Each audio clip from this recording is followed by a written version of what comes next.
Laura said, thank you for being here. We're glad to have you get a sneak preview of our spring dinner menu. As most of you know, we've been here since 1995, and I was kind of coming out of culinary school, so we had a little bit more of a kind of fine dining edge to what we do here.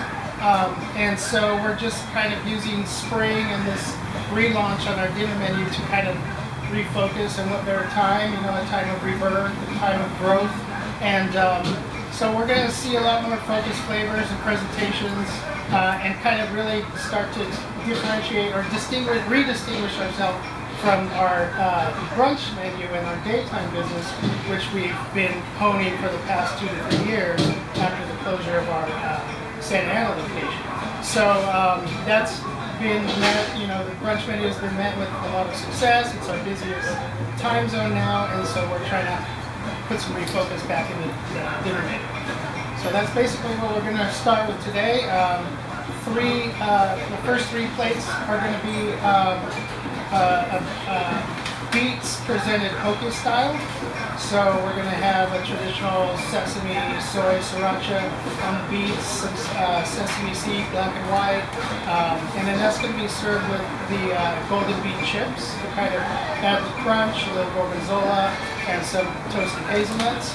The greens on that plate are going to be dressed with an orange ginger vinaigrette, and we're going to have baby shards and mustards in that mix.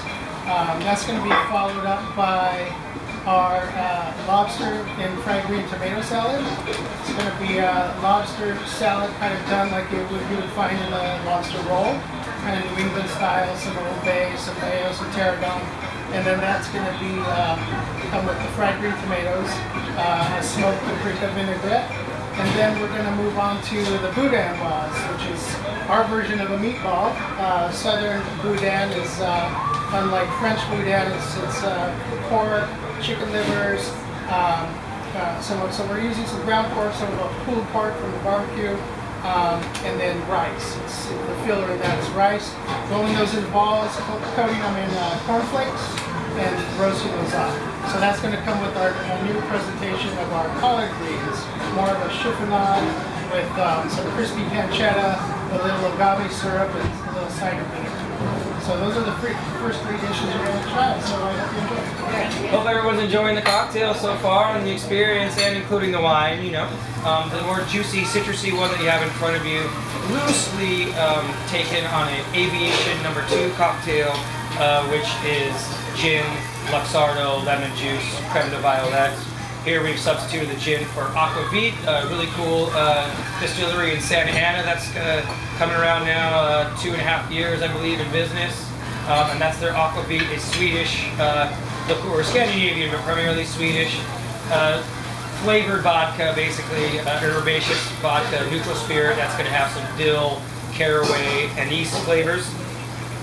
Adding, instead of Luxardo, which the Aviation would have, orange curacao, dry orange curacao, cognac-based orange curacao that's not like overly sweet.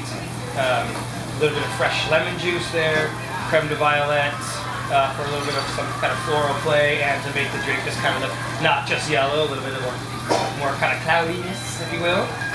And an orange peel, One-Eyed Willie from Goonies, blinking owl, so one eye.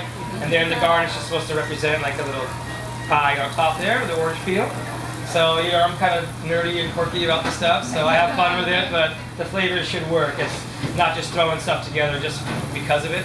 I think everything works together, especially with the food you're having, and I hope you agree with me as well. All right, so real quick, obviously having been around for so long, there's things on our menu that we absolutely can't take off, so you're going to get a couple of those.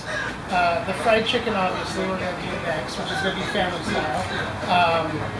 Just typical mashed potatoes, buttermilk fried chicken, seasoned flour, collard greens, and country gravy, which we do with that andouille sausage. And then we're going to get into a family style pork chop, which we've had on the menu since the beginning, and was one of Irene Verbilla's 50 best dishes of Southern California back in like 97 or so. So that's another one we've had a hard time. I changed up the presentation, seasonally every now and then, and people just want the original. So you'll get 2 of our mainstays next. And then that's going to be followed with our new steak that's coming out in the spring. So this is a blackened rib cap steak. So it's just that nice edge around the eye. It's very tender, a little darker meat, little coarser grain. And that's going to be coming with a Hasselback potato, dusted in horseradish and parmesan and thyme and garlic, and some charred broccoli and a Roquefort fondue. So we're doing what's called a katydid. This will be served up, and it will be stirred like a Manhattan would be. And it is entailing of Paul Masson brandy, so not too fruit forward, not too skunky, just kind of austere brandy. To be honest, it's not anything out of this world, and you know, nothing cheap and crappy either. Just a little bit of kind of like some plum notes to the brandy. Coming with our lovely Italian product, the Fernet guys doing their Menta, not the Branca. So a little more of the spearmint flavor, a little on the sweeter side, lending itself to a dessert drink. Still going to get a little bit of that like tingle on your tongue from having a little bit of those alpine herbs stinging your palate there with the spearmint and peppermints. And then also with our ubiquitous creme de cacao for our dessert drink. So chocolate, mint, fruity, delicious. A little bit of a lemon zest on the cocktail as well, so it's not overbearing with the sweetness, and you'll get some of those citrusy notes coming in with like the toffee and the monkey bread. So should be a nice pairing, and that's what we have to offer for our dessert cocktail. Okay, so yeah, so that just brings us to dessert, and so you know, now that we are limited to just this space, we used to do most of all of our desserts in house, so we had other facilities. So now our menu is kind of shrunk down to 3 dessert items. One of them traditionally being a bread pudding.